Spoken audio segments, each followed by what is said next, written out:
বয়স 15 থেকে 20, কি খাচ্ছে না কি করছে না, এই 20 বছরে সে এমন এমন পাপ করে ফেলেছে যা বয়স্ক মানুষও কখনো করে নাই। গার্লফ্রেন্ডের পিছনে পড়ে আছে, বা দেখবেন পর্নোগ্রাফিতে আসক্ত, নামাজ পড়ছে না, ইসলামের বেসিক জ্ঞান অর্জন করছে না, আড্ডাবাজি করে, অহেতুক কিছু খেলাধুলা করে, অনলাইনে অফলাইনে অহেতুক সময় নষ্ট করে জীবনটা অপচয় করছে। এবং সবচেয়ে ভয়ঙ্কর সমস্যা হচ্ছে মাদক সেবন করছে। হতাশ বেশিরভাগ যুবক এইভাবে মাদকের পাল্লায় পড়ে জীবন হারাচ্ছে। এরা কি দেশের জন্য কিছু করতে পারবে আদৌ? এরা কি সমাজকে ভালো কিছু দিতে পারবে?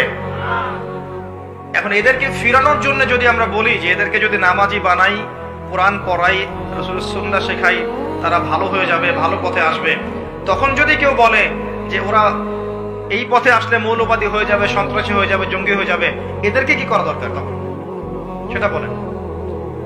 এমনি তো তারা খারাপ পথে চলে গেছে, তখন এদের সলিউশন একটাই, যদি ওরা কোরআনের দিকে আসে, নামাজি হয়, আল্লাহর ভয়ে এগুলা ছেড়ে দেয়, একটা গঠনমূলক জীবন গড়ে তোলে, তখন কি এরা জঙ্গি হয়ে যাবে, সন্ত্রাসী হয়ে যাবে?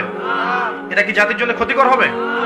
বরং এরা যদি সঠিক পথে আসে, আগামী দিনে জাতিকে এরাই নেতৃত্ব দিবে ইনশাআল্লাহ তাআলা। আমরা দোয়া করে আল্লাহ পাক এই পথভ্রষ্ট যুব সমাজকে হেদায়েত দান করুন।